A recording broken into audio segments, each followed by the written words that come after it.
శుభోదయం అదృష్టం కార్యక్రమానికి స్వాగతం. 9 గ్రహాలు, 27 నక్షత్రాలు, 16 తీతులు, 12 రాసులు, వీటన్నిటి మధ్యలో మన జాతకం ఇమిడి ఉంటుంది. పుట్టిన సమయం, తేదీ, ప్రదేశాన్ని బట్టి మన నక్షత్రాలు నిర్ణయింపబడతాయి. నక్షత్రం మారితే జాతకమే మారుతుంది.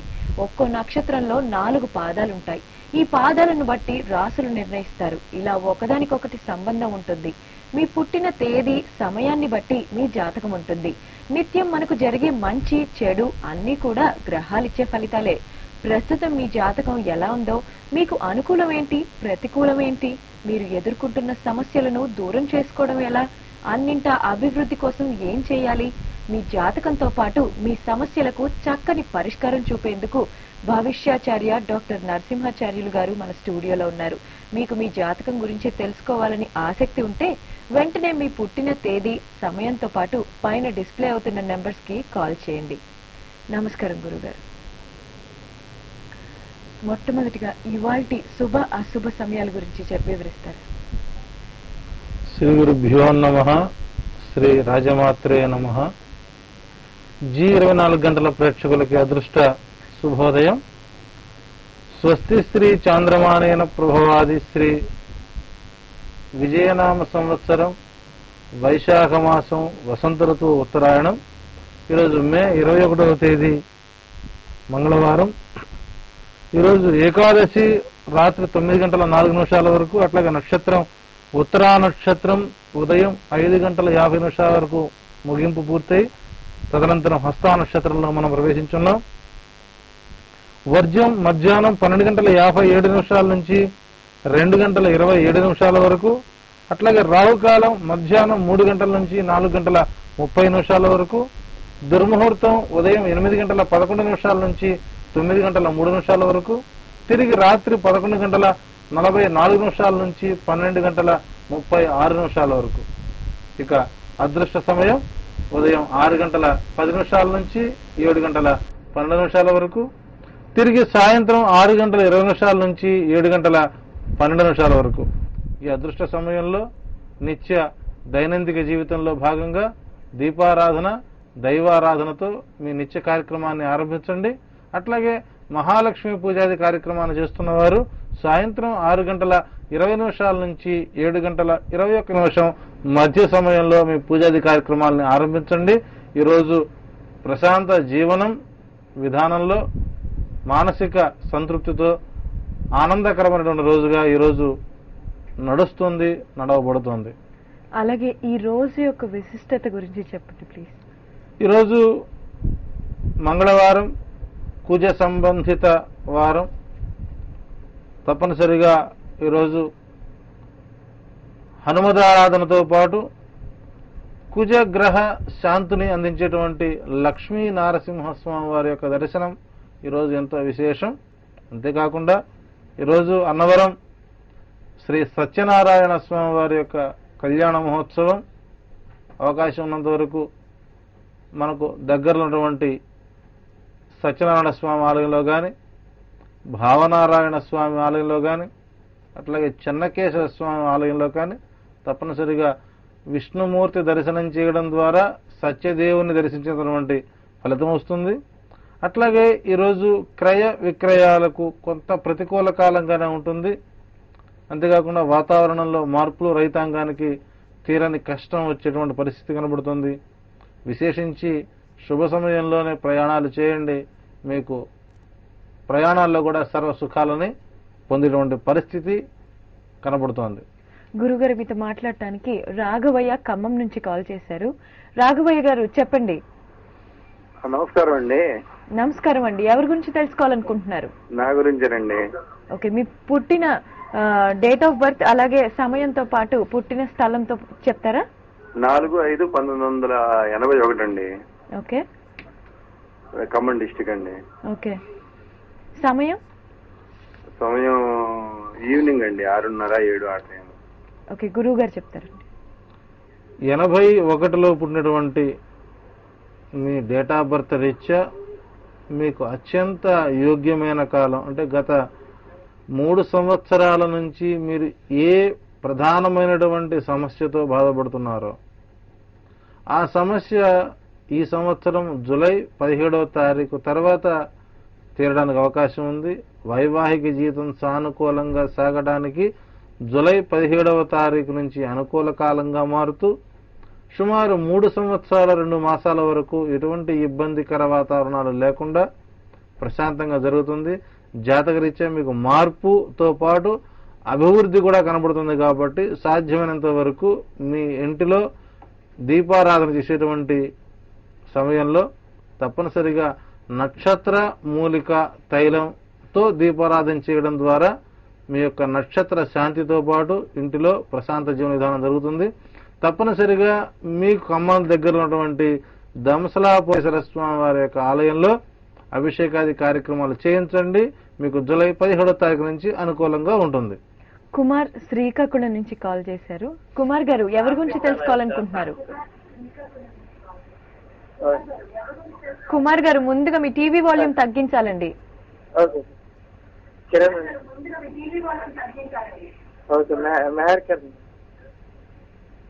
పేరు మేరకరణ్ మేడం. జనవరి 31, 2006. ఓకే, ఎవరి గురించి తెలుసుకోవాలనుకుంటున్నారండి? మెహర్కరణ్, మా మేనల్లుడు. మీ మేనల్లుడు. ఓకే, డేట్ ఆఫ్ బర్త్ మరోసారి చెప్తారా? జనవరి 31 మేడం, 2006. 2006. ఒక పుట్టిన సమయం చెప్పండి. 2:45 మేడం. పుట్టిన స్థలం? పుట్టిన స్థలం పాలకొండ. గురుగారు చెప్తారండి. 2006 సంవత్సరం అనగానే మనకు వారికి పూర్తిగా బాలారిష్ట దోషాలు తొలగలేదు. అయినా సందర్భం ఉన్నది కాబట్టి మీ మేనల్లుడికి కొద్దిగా అనారోగ్య వాతావరణం స్థితులు కనబడుతున్నాయి. ఒక 3 మాసాల తరువాత అతనికి ఆరోగ్య స్వస్థత చేకూరుతుంది. సాధ్యమైనంత వరకు వైద్య రంగ సేవలు వీరికి అవసరం అవుతున్నాయి. తప్పనిసరిగా ఒక 3 మాసాలు జాగ్రత్తగా ఉంటూ ఇంటిలో శని శాంతి మూలికా ధూపాన్ని వేయండి. తద్వారా మీకు అనుకూల వాతావరణం ఉంటుంది. తర్వాత సతీష్ కాల్ చేశారండి కరీంనగర్ నుంచి. సతీష్ గారు చెప్పండి. మా డేట్ ఆఫ్ బర్త్ 7వ తారీఖు 7వ నెల 1985. ఓకే. సమయం 6:40. ఓకే, పుట్టిన స్థలం అండి? వరంగల్ డిస్ట్రిక్ట్ లో. 85లో పుట్టినటువంటి సతీష్ డేట్ ఆఫ్ బర్త్ రీత్యా ఈరోజు సాయంత్రం 7:02 నుంచి మీకు అత్యంత యోగ్యమైనటువంటి కాలంగా మారుతుంది. ఈ రోజు నుంచి 11 సంవత్సరాల 3 మాసాలు మీకు అనుకూల వాతావరణంతో పాటు అభివృద్ధి సంబంధమైనటువంటి కార్యకలాపాలు మీరు పరిపూర్ణంగా యథేచ్ఛగా చేయవచ్చు. ఎటువంటి పరిస్థితిలో కూడాను నిరాఘాటంగా పనులు పూర్తవుతాయి. సాధ్యమైనంత వరకు మీకు అవకాశం దొరికినప్పుడల్లా ఇంటిలో అదృష్ట మూలికా తైలం ధూపం వేయడం ద్వారా కొద్దిగా మానసిక ప్రశాంతతని పొందుతూ తద్వారా మీరు ఆర్థిక వృద్ధిని పొందేటువంటి స్థితి కనబడుతుంది. తప్పనిసరిగా ఇంట్లో కూర్చున్నటువంటి లక్ష్మీదేవి ఫోటోని పెట్టి నిత్య ఆరాధన చేయడం ద్వారా మీకు మంచి ఫలితాలు ఉంటాయి. గురుగారు, అలాగే ఈ రోజు పుట్టిన వారి జాతక రీత్యా ఎలా ఉంటుందో చెప్తారా? ఈరోజు హస్తా నక్షత్రంలో ఎక్కువ మంది పుడుతున్నారు. కానీ ఈరోజు శిశు మరణాలు మనం ఎక్కువగా వినాల్సిన పరిస్థితి ఏర్పడుతుంది. హస్తా నక్షత్రంలో పుట్టిన జాతకులకి 4 పాదాల వారికి సామాన్య దోషం కనబడుతుంది. అట్లాగే జాతకరిచ్చేవారు అంత పొడగరులుగా కాకుండా 5-4, 5-5 హెడ్ వచ్చే అవకాశాలు ఉన్నాయి. మానసిక రుగ్మతలతో ఎక్కువగా వీరు బాధపడుతుంటారు. అట్లాగే బాల్యం కొద్దిగా అనారోగ్య వాతావరణంతో ఉన్నప్పటికీ 13 సంవత్సరాల ప్రాయం తర్వాత వారికి అనారోగ్య వాతావరణం నుంచి బయటపడుతూ విద్యారంగంలో తరచూ మార్పులు కోరుతూ కొంత అస్థిరత్వ భావాన్ని పొందుతూ సాధ్యమంత వీరు 25 సంవత్సరాల తరువాత ఉద్యోగరీత్యా విద్యారంగంలో స్థిరపడేటువంటి అవకాశాలు ఉన్నాయి. తప్పనిసరిగా ఈరోజు పుట్టి జన్మదినోత్సవం జరుపుకుంటున్న వారు అట్లాగే మరి ఏ శుభకార్యాన్ని జరుపుకుంటున్నా వారందరికీ కూడా అదృష్టం G24 గంటల తరఫున వారికి శుభాశీస్సులు అందిస్తున్నాం. గురుగారు, మరిన్ని కాల్స్ తీసుకోబోయే ముందు అదృష్టం కార్యక్రమంలో చిన్న విరామం తీసుకుందాం.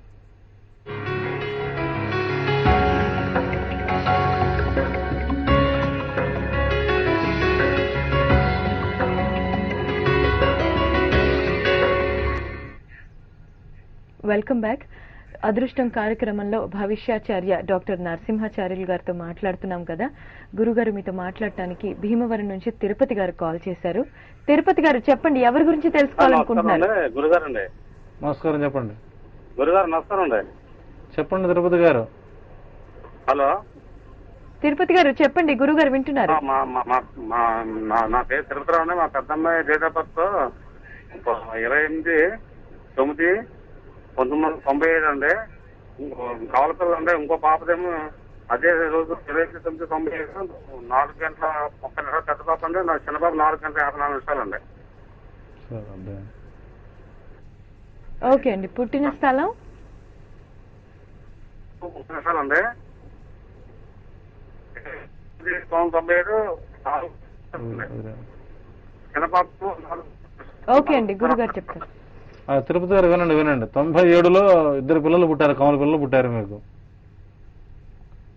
మొదటి అమ్మాయి 4:30, రెండో అమ్మాయికి 4:57. సో మొట్టమొదటి 4:57న పుట్టిన అమ్మాయి ఇంటికి పెద్ద పిల్లతో సమానం. అంటే సహజంగా ఇదే సందేహం చాలా మందికి వస్తుంది. కమల పిల్లలలో మొదట పుట్టిన వారు ఇంటికి చిన్నవాళ్ళు, వెనక పుట్టిన వారు పెద్దవాళ్ళు. సో ఇది దృష్టిలో పెట్టుకోండి. 97లో పుట్టినటువంటి మీ పాపల యొక్క జాతక రీత్యా మీకు 3 సంవత్సరాల నుంచి ఆర్థిక స్థితిగతులు పూర్తిగా దెబ్బతింటున్నాయి. సో జల సంబంధమైనటువంటి వృత్తి వ్యాపారాలు మీకు అనుకూలం కాదు. రుణ సంబంధ విషయాల్లో ఉంటూ ఇంటి అంటే వాస్తు లేనటువంటి ఇంటిలో ఉండటం చేత కూడా కొంత ఇబ్బందికర వాతావరణంగానే ఉందని చెప్పవచ్చు. మీ జాతక రీత్యా, తిరుపతి గారి యొక్క జాతక రీత్యా తప్పనిసరిగా మీకు మంచి సమయం నవంబర్ 13వ తారీఖు నుంచి 4 సంవత్సరాల కాలం అనుకూలంగా ఉంది. ఈ నవంబర్ 13వ తారీఖు వరకు మీకు ఎటువంటి ప్రయత్నాలు చేసినా కూడా పూర్తిగా చేతులు కాల్చుకునేటువంటి పరిస్థితి కనబడుతుంది. కాబట్టి సాధ్యమైనంత వరకు నవంబర్ వరకు నూతన ఆరంభాలు చేయకుండా ఉండటం వల్ల మీకు మంచి ఫలితాలు ఉంటాయి. గురుగారు, ఒక చిన్న సందేహం అండి. ఈ మధ్య కాలంలో పెళ్లికి ముహూర్తం అనేది నిశ్చయించిన తర్వాత మళ్ళీ అత్యవసర పరిస్థితుల్లో దాన్ని ముందుకో వెనక్కో జరపడం జరుగుతుంది. అసలు ఇలా చెయ్యొచ్చు అంటారా? ఇది 100% దోషప్రదం. అంటే ఇక్కడ ఒకసారి ఒక ముహూర్తం నిర్ణయించిన తర్వాత ఆ ముహూర్తం యొక్క బలం, అంటే ఇక్కడ ముహూర్తం పెట్టేవాడిది లోపమా లేదా ముహూర్తం పెట్టించుకున్న వాడిది లోపమా, అసలు వారి జాతరీత్యా వారికి యోగ్యత ఉన్నదా లేదా అనేటువంటిది మనం పూర్తిగా పరిశీలించుకోవాలి. అట్లాగే ఒక ముహూర్తం పెట్టినప్పుడు ఒక ఇబ్బంది వస్తుంది. సో ఆ ఇంట్లో తండ్రికో లేదా తల్లికో లేదా అమ్మమ్మకో నాయనమ్మకో ఎవరో ఒకళ్ళు హాస్పిటల్స్లో ఉంటారు. అటువంటి పరిస్థితిలో మనం కార్డులు పంచుకుంటాం, ఫంక్షన్ హాల్ బుక్ చేసుకుంటాం, కోలాహలంగా చేసుకుంటాం. ఇక్కడ ఒక మానసిక స్థితిగతులను మనం ఒకసారి పరిశీలించినప్పుడు మరి ఒక ముహూర్తం బలం ఉన్నది అనుకున్నప్పుడు ఆ మృత్యుగండం రాదు. కానీ ముహూర్తం మీద మనకు విశ్వాసం లేకపోవడం, సంప్రదాయం మీద మనం కట్టుబాట్లని పట్టించుకోకపోవడం వల్ల ఒక ముహూర్తం నిర్ణయించిన తర్వాత కనుక మళ్ళా ముందుకు వచ్చి కంటే ఇటు వెనక్కైతే వెళ్ళరు, ముందుకే వస్తారు. అంటే అవతల వాడి చావు కంటే మన ఇంట్లో పెళ్లి శుభం అన్నట్టుగా ఉందన్నమాట. సో దీనివల్ల తాత్కాలికంగా మీరు సుఖాలు అనుభవించిన భవిష్యత్తులో మాత్రం మీరు తీరని కష్టాలని అనుభవించేటువంటి పరిస్థితి కనబడుతుంది. ఈ మధ్య కాలంలో ఇది కొత్తగా వచ్చినటువంటి ఒక మానసిక వ్యాధి.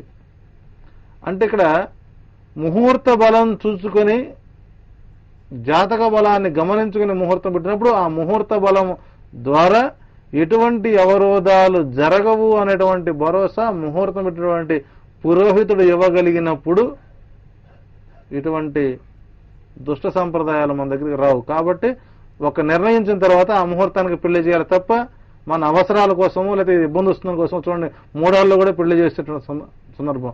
అబ్బాయి యుఎస్ఏ వెళ్ళాలి, ముహూర్తం అమావాస్య పెళ్లి సందర్భాలు ఉన్నాయి. అంటే ఇవన్నీ ఏంటంటే కాల ప్రభావం, మానసిక మార్చుకోవడం. కాబట్టి అంటే అసలు వివాహ శుభరేఖకి ముహూర్తాన్ని 40 రోజులు గ్యాప్ ఉండాలి. ఇప్పుడు ఉదయం నిశ్చితార్థం, రాత్రికి పెళ్లి, ఎల్లుండి ఫ్లైట్ ఇలా ఉంది. కాబట్టి ఇవన్నీ ఏంటంటే కష్టాలు కోరి తెచ్చుకున్నటువంటి పరిస్థితులు ఇలా వచ్చినాయి కాబట్టి ముహూర్తం నిర్ణయించిన తర్వాత ఆ ముహూర్తం మీద పూర్తి అవగాహన పురోహితుడు కలిగించి వారిలో కొన్ని భయభ్రాంతం తొలగించే స్థితిలో పురోహితుడు ఉన్నప్పుడు ఇటువంటి మార్పులు జరగవు. మీతో మాట్లాడటానికి ఇంద్ర గారు కాకినాడ నుంచి కాల్ చేశారు. ఇంద్ర గారు ఎవరి గురించి తెలుసుకోవాలనుకుంటున్నారు? మా భర్త గురించి తెలుసుకుందాం అనుకున్నానండి. డేట్ ఆఫ్ బర్త్ చెప్పండి. మా పాపకి చెప్తున్నాను. 15/4/1988 అండి. ఓకే. టైం 12:27 అండి. మధ్యాహ్నం 12:27 అండి. అవునండి, అవునండి. పుట్టిన స్థలం ఏదండి? ఏంది? పుట్టిన స్థలం కాకినాడ అండి. గురుగారు చెప్తారండి. నమస్తే గురుగారు. నమస్కారం అమ్మా. మా వారి గురించి తెలుసుకుందామని చెప్పానండి. మా పాపకి చెప్పినాను. తప్పకుండా తప్పకుండా. చెప్పండి. 88లో పుట్టినటువంటి మీ పాప జాతక రీత్యా మీ వారికి 2007వ సంవత్సరం నుంచి అనుకూల కాలంగా లేదు. ఎదుటి వారి కష్టాన్ని గమనిస్తూ వారికి సహాయ సహకారాలు చేయడం వీరు చేస్తున్న పెద్ద తప్పు. అంటే ఇక్కడ కర్ణుడు చావుకు సవాలక్ష కారణాలు అన్నట్టుగా మీ వారి యొక్క ఆర్థిక స్థితిగతులకు అనేక రకాల కారణాలు. ఒకటి బంధుప్రీతి వదలడం విశేషం. తమ పరభేదాలు అనేటువంటివి విడమని చెప్పండి. కుటుంబంలో ఉన్నది మీ ముగ్గురే అనే భావన కలిగించండి. తప్పనిసరిగా వారి జాతకరీత్యా 2007 నుంచి అనుకూలంగా లేకపోయినప్పటికీ కూడాను ఆర్థికంగా కొంత ఒడిదుడుకులు ఇబ్బందులు పడుతున్నా అవి సమర్థించుకుంటూ ఈ రోజు వరకు తీసుకురాగలిగారు. వీరి జాతకరీత్యా ఈ నెల 31వ తారీఖు నుంచి 3 సంవత్సరాల 6 మాసాలు అనుకూలంగా ఉంది. సో ఈ 3 సంవత్సరాల కాలంలో గతంలో తీసుకున్నటువంటి గోతులను పూడ్చుకోవడానికి అవకాశం బలంగా ఉంటుంది. తప్పనిసరిగా మీకు దైవబలం అవసరవుతుంది. ఇంట్లో నక్షత్ర మూలిక దీపారాధన చేయండి. అదృష్ట ధూపాన్ని వేసి మీరు మానసిక ప్రశాంతి పొందినట్లయితే తప్పనిసరిగా రాబోయేటువంటి జూన్ నెల నుంచి మీకు అనుకూలంగా ఉంటుంది. ఆ తర్వాత లక్ష్మణ్ లైన్ లో ఉన్నారండి, ఖమ్మం నుంచి. లక్ష్మణ్ గారు చెప్పండి. సార్ నమస్తే సార్. గురుగారు చెప్పండి. లక్ష్మణ్ గారు ఎవరి గురించి తెలుసుకోవాలనుకుంటున్నారు? నా గురించి మేడం. అది July 5th early hours madam. ఏ సంవత్సరం అండి? 1977 12:20 మేడం. టైము 12:20 మధ్యాహ్నమా? Night madam. Early hours July 4th night madam. 5th early hours. Okay. స్థలం ఖమ్మం అండి? స్థలం నందిగాం అండి. పెరిగించి కూడా వస్తుంది. ఓకే అండి, గురువు గారు చెప్తారు. 79లో పుట్టినటువంటి 77లో పుట్టినటువంటి లక్ష్మణ్ గారి యొక్క మీ డేట్ ఆఫ్ బర్త్ ఇచ్చే మీకు అదృష్ట సమయం నవంబర్ 27వ తారీఖు నుంచి. గురుగారు చిన్న మాట సార్. నాది లక్ష్మీనారాయణ సార్ పేరు. లక్ష్మీనారాయణ లేదా వెంకటనారాయణ నాకు కావాల్సిన డేట్ ఆఫ్ బర్త్. ఎందుకంటే నక్షత్రాన్ని బట్టి మన పెద్దల పేరు పెట్టారని కూడా ఆ పేరు పెట్టినా మీరు ఆ పేరుతో పిలిపించుకోరు. సో డేట్ ఆఫ్ బర్త్ కరెక్టే కదా? అవును సార్. ఈ మధ్య కాలంలో ఒక చిన్న సమస్య మనకు వచ్చింది ఏంటంటే మనం ఈమెయిల్ ఇచ్చున్నాం. అంటే ప్రేక్షకులు ఎంతటి తెలివిగల వాళ్ళంటే చచ్చిపోయిన వాళ్ళ డేట్ ఆఫ్ బర్త్ కూడా పెట్టారు. అంటే ఏం సమాధానం చెబుతాడా అని. సో పరిశీలించడం తప్పులేదు, పరీక్షించడం తప్పులేదు. ఇటువంటి పిచ్చి పనులు మాత్రం చేయమాకండి. ఎందుకంటే ఒక డేట్ ఆఫ్ బర్త్ చూసిన తర్వాత వీడికి ఎంత ఆయుర్దాయం ఉంది, వీడు చచ్చిపోయాడా బతికడా చెప్పొచ్చు, తెలిసిపోతుంది. అట్లాంటి సుమారు ఒక 100-200 కాల్స్ వచ్చినాయి. వాళ్ళతో ఓపికగా మాట్లాడా. ఏమైనా చచ్చిపోయిన వాడి డేట్ ఆఫ్ బర్త్ మాకిందిగా. చివరికి మనం ఫేస్ రీడింగ్ ప్రోగ్రామ్ అనౌన్స్ చేస్తున్నా కూడా చచ్చిపోయిన వాళ్ళ ఫోటోలు పెట్టారు. నేను వాళ్ళతో ఈయన ఉంటే చెబుతానండి అంటే ఇట్లా ఉంటాయి. కాబట్టి అంటే ఇక్కడ మనకు నక్షత్రాన్ని బట్టి ఇప్పుడు పేర్లు పెట్టేవాళ్ళు చాలా అరుదుగా కనపడుతున్నారు. సో 77లో పుట్టినటువంటి మీ లక్ష్మీనారాయణ యొక్క డేట్ ఆఫ్ బర్త్ రీత్యా మీకు అనుకూల కాలం నవంబర్ 13వ తారీఖు నుంచి 2018 వరకు మీకు వెను తిరగాల్సినటువంటి పరిస్థితి లేదు. ధైర్యంగా అడుగు ముందుకు వేయొచ్చు. మార్పులు అనుకూలంగా మారుతున్నాయి. వివాహ జీవితం సానుకూలంగా సాగడానికి మంచి ఫలితాలు కనబడుతున్నాయి. సాధ్యమైనంత వరకు మీకు నవంబర్ 13వ తారీఖు వరకు మీకు అనుకూల కాలం. తప్పనిసరిగా విప్పనూనెతో కలిసినటువంటి నక్షత్ర మూలిక తైలం దీపారాధన చేయండి, మీకు అనుకూలంగా ఉంటుంది. సుబ్బారావు గారు హైదరాబాద్ నుంచి కాల్ చేశారు. సుబ్బారావు గారు చెప్పండి. మా అబ్బాయి డేట్ ఆఫ్ బర్త్ ఏప్రిల్ 29, 2000 అండి. ఓకే. 2000 టైం 2:20 మధ్యాహ్నం 2:20 అండి. అవునండి. ఓకే అండి, గురువు గారు చెప్తారు. నా జాతకం నా ప్రమోషన్ గురించి కొంచెం తెలుసుకుందాం అని చెప్పాను. సో 2000 సంవత్సరంలో పుట్టినటువంటి మీ బాబు జాతక రీత్యా మీకు ప్రమోషన్ కాలం అక్టోబర్ నెల నుంచి అనుకూలంగా ఉంటుంది. అట్లాగే ఒక సుఖం వచ్చింది అంటే దాని వెనక కష్టాలు కూడా ఆరంభమవుతాయి అనుకోండి. అక్టోబర్ నెలలో మీకు ప్రమోషన్ వస్తుంది, నవంబర్ నెల నుంచి మీకు సమస్యలు మొదలవుతాయి. అది ఉద్యోగ రీత్యా వచ్చేటువంటి సమస్యలే తప్ప గృహ సంబంధంగా వచ్చే సమస్యలు అయితే ఏం కాదు. తప్పనిసరిగా మీకు అనుకూలంగా ఉంది. అవకాశం ఉంటే సకల కార్యసిద్ధి రామాయణంలో రాజయోగ ప్రాప్తి అయినటువంటి చిన్న పారాయణ ఘట్టం ఉంటుంది. ఆ ఘట్ట పారాయణ చేయండి, మీకు అనుకూలంగా ఉంటుంది. గురుగారు, ఇందాక మనం మాట్లాడుకున్నట్టు అత్యవసర పరిస్థితి వస్తే, మార్చవలసిన పరిస్థితి వస్తే అసలు ప్రత్యామ్నాయం ఏమన్నా ఉంటుందా? అసలు మార్చవలసిన పరిస్థితి ఎందుకు వస్తుందని ఆలోచించాలి. ఇది ఏమన్నా ఇంకోటి కాదు, జీవితానికి సంబంధించినటువంటిది. అంటే ఈ రోజున చాలా పెళ్లిళ్ళు కానీ, ఇంకొక చిన్న ఉదాహరణ ఏంటంటే, ఈ మధ్య మెగా ఫంక్షన్ హాల్లో ఒక మ్యారేజ్ జరిగింది. దాదాపు 50 లక్షల రూపాయలు ఖర్చు పెట్టారు. అబ్బాయికి మొత్తం సుముహూర్త సమయం వచ్చింది. ఆ సుముహూర్త సమయంలో ఆ అమ్మాయికి పీరియడ్స్ అయింది. పెళ్లి ఆపాలా చెయ్యాలా? ఆపాలి అంటే వచ్చిన బంధువులందరూ ఏమనుకుంటారు, చేస్తే వచ్చే దోషాలేంటో మొత్తానికి ఏం చేశారంటే వివాహం జరిపారు. వాళ్ళకి ఈ రోజు వరకు సంతానం లేదు. వివాహం 7 సంవత్సరాల కాలం, 7 సంవత్సరాల కాలం నుంచి ఒక సంతానం లేదు. ఆ జాతకం మన దగ్గరికి వచ్చినప్పుడు అసలు ఈ పెళ్లి ఎలా జరిగింది అంటే ఇలా లోపం జరిగింది. దానికి నివారణ కాదండి. మొట్టమొదట ముహూర్త బలాన్ని బట్టి మన స్థితులు మారుతుంటాయి కాబట్టి మొట్టమొదట అవకాశం దొరికింది కదా అని చెప్పేసి మీరు ఎక్కడ పడితే అక్కడ ముహూర్తాలు పెట్టి సమస్యలు తప్పనిసరిగా విద్వత్ ఉన్నటువంటి పండితుడి దగ్గరికి వెళ్ళి, యాక్చువల్ జ్యోతిషుల ముహూర్తం పెట్టకూడదు, అది 100% తప్పు. పంచాంగ కర్తలు గాని, గ్రామ పురోహితుడు గాని, ప్రొఫెషనల్ ఒకేసారి పక్కగా పెట్టుకోవడం చాలా అవసరం అంటారు. జ్యోతిషులు మాత్రం ముహూర్తం పెట్టకూడదు. Okay, thank you so much అండి. చూసాం కదా, భవిష్యాచార్య నరసింహాచార్యులు గారితో మాట్లాడాం కదా. ఇది వాటి అదృష్టం కార్యక్రమం. చూస్తూనే ఉండండి జీ 24 గంటలు.